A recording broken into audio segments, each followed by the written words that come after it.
The choices you make, and specifically the way you choose to see God, matters. How you choose to interpret the circumstances of your life matters, because what you choose to believe about Him is who you'll show others that He is. Will you choose to see Him through the eyes of fear and doubt, or through the understanding of a God who not only loves us, but is love? Join me today as we learn to see Him rightly, as we learn to choose love. Hello everyone, welcome back to Choose Love. We are jumping into part 2 of At the Feet of Jesus. If you haven't watched part 1, it might be good to go back, but you don't have to. I'm going to do just a quick recap. It definitely won't be the foundation that I laid last time. But we will build on that, and this can still be of value to you if you haven't watched the previous one. So before we get into this, I wanted to just kind of let you in on a little bit of my processing, how we do this. And I was asking Johnny last week, I wasn't sure about the last episode that I did, because honestly it's been like 6 months since I got on here and taught the last episode that I did, and I was doing it kind of late at night, so I was a little bit tired. And when I was done, I just was like, I think everybody questions themselves after they do something like that. They pour out something of themselves, and you just wonder, was it what it needed to be? And so it got me thinking and processing with Johnny, like, what is the goal here? And just refreshing myself. And I thought it would be good to remind you what my goals are here. And I know that this particular program that I'm doing, Choose Love, is not for everyone. And there are people that they're not as wired for the slower, longer, drawn out encounters that I hope that you're able to have here, more than with me, with the Lord. And I intentionally am true to myself, and I think I could learn how to be more direct and more streamlined, and give you little good sound bites. And I'm willing to learn that if that's what the Lord wants me to do. I've not felt like He has. I think if I did that, we could probably increase the number of views that we get of this program. But I have not felt like that was an important goal for me in doing this. And so in that, I want to be true to those of you true to myself, true to the Lord, but also true to those of you that have been following along Choose Love the last few years with me. And I know there's a really amazing core group that has consistently watched this, starting when I was doing it live the first year, which I think was like 3 years ago. And my goal is that during each of these programs, number one, that you would have an opportunity to slow down and be intentional in your relationship with the Lord, that it would be something that would personally provoke and challenge you deeper into the heart of your Father.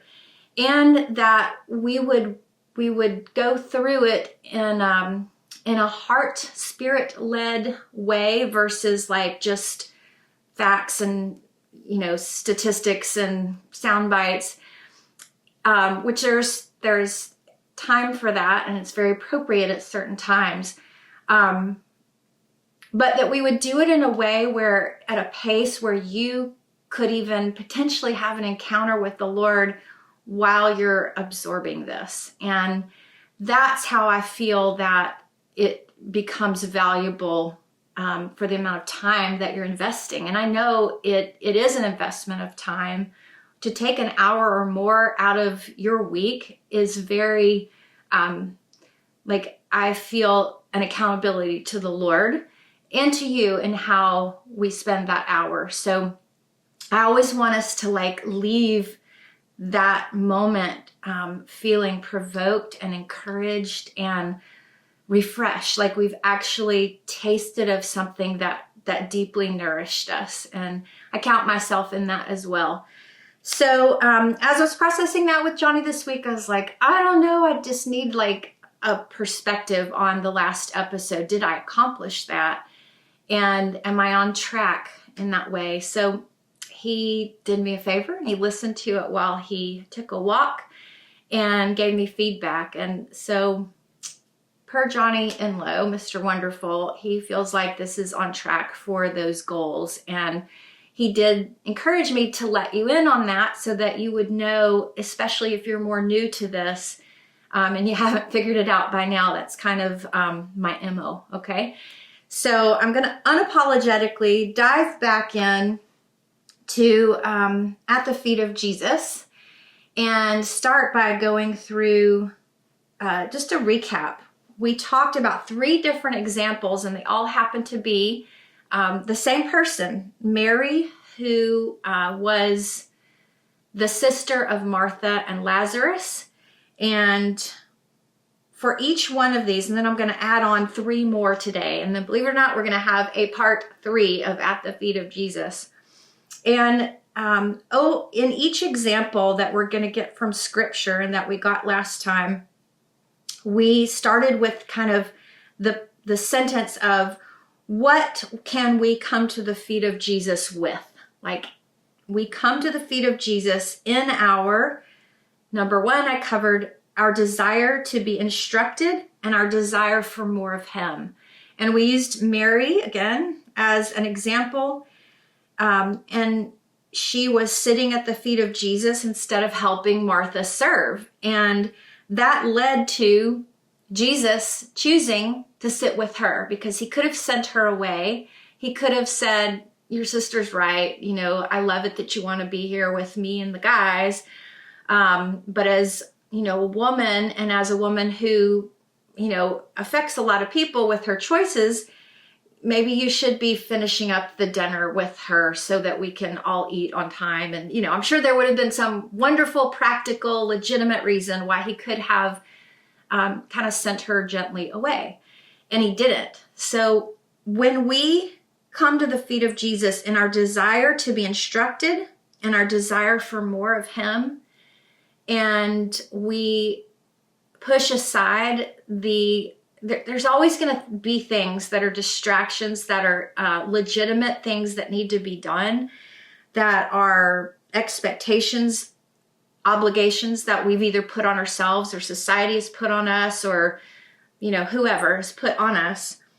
And, but contrasted to all of that, she made the choice to sit with Jesus, which led to him choosing to sit with her and allowing her guilt-free, shame-free, be with me. And wow, I mean, that when we can come to Jesus with our own desire for more of him and our desire to like, teach me something I don't know. Let me see an aspect of you I've never seen or hear something from you I've never heard. I'm hungry for more. It's in that place where he doesn't send us away. He sits with us. And second example we used last time was we can come to the feet of Jesus in our frustration and our honesty. And this is one of my most traveled paths to his feet, to be honest with you. Things I get frustrated about and honesty. There's nothing like a little trauma, pain, and heartache to drive you to the feet of Jesus. And let me just remind you, part of the foundation that I laid last time was, what did the feet of Jesus represent? We cannot disconnect the feet of Jesus from the foot of the cross and what he accomplished there and the scars that are still to this day on his feet that we will one day be able to touch like the disciples did after he resurrected and had his new body. He kept those scars for a reason. And the beauty of his feet, because they carry the gospel of good news of what he did on the cross, what he did in his resurrection. And not only that, what he did every single moment he walked through, all that he walked through here on earth, and he faced every temptation and every test that no one other human being will ever go through all that he went through. And he went through all of it. He walked with his feet as real as ours, on this planet, the exact geography of Israel. And, he walked in the miraculous. He walked in signs and wonders. He walked on the water. The feet of Jesus represent so much. It's not just a cute phrase, that we sing in worship songs, at the feet of Jesus. And as we look at these specific examples from Scripture, and we're going to read some here today, it reminds us of the depth, the profound position that we can posture ourselves in at his feet, and all that his feet represent. And okay, so back to the second example we went through last time. We can come to the feet of Jesus in our frustration and honesty. Again, Mary in John 11:32, and the other scripture for the other one was Luke 10:38. So in John 11:32, Mary came to the feet of Jesus in her frustration and honesty after Jesus delayed in coming to heal her brother Lazarus. And he ended up dying. And here Martha and Mary and friends and family grieved alone without Jesus for 4 days. He came on the 4th day, and he was told about it. Word was sent to him to come before Lazarus even died, when he was just sick. And so here you've got Mary having seen all of these signs and wonders and miracles that Jesus could so obviously, easily accomplish, and how personal that must have felt when he didn't show up. And so she goes out and ends up at his feet. Before he even came to the place where she was mourning, he sent word for her to come out and see him. And she did. And she said, Lord, if you had been here. And how many times have we started sentences like that? Lord, if you had been here, if you had, whatever that thing is, if you had been here, my brother wouldn't have died. And what did that lead to? Her honesty and her frustration at his feet led to redemption. And again, redemption is basically God's ability to make whatever we go through worth it. Like genuinely worth it. Where we get to a place where he has so changed what could have been, even if it had gone the way we had originally hoped for. He so worked it for our good that we're actually thankful that we went through it. That's my definition of redemption. And so when we bring frustration, we bring honesty to the feet of Jesus, it leads us into experiencing his true redemption. And it's always contrasted with something. And here it was contrasted with just accusing God. You had the people that had come to mourn with Mary and Martha. When they heard that Mary had gone out to meet him, they were still back weeping and mourning, doing the thing they would do when someone would die. And they were talking among themselves, and scripture tells us that they said, he knew and he still didn't come. I mean, we've seen him do miracles and he still didn't come. And so there was this accusation in the midst of their pain and their not understanding 3 very important things. I didn't go over these last week, but I want to mention them now. They did not realize, number 1, the bigger picture. Jesus was doing something that was a prophetic sign of his own death and resurrection. And if God did that with him, why wouldn't he be doing that with things that concern all of his sons and daughters?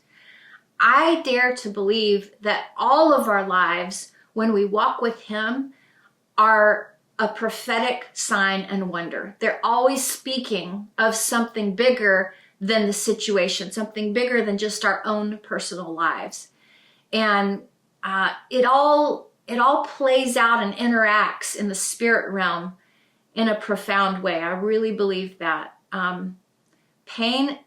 Our pain is so valuable to God. He does not lightly allow us to experience pain here on earth that he's not willing, even when we don't know it's happening or we don't know to ask for it. He is constantly redeeming things on our behalf, and he's connecting it to his bigger story, his bigger picture. Something prophetic is playing out.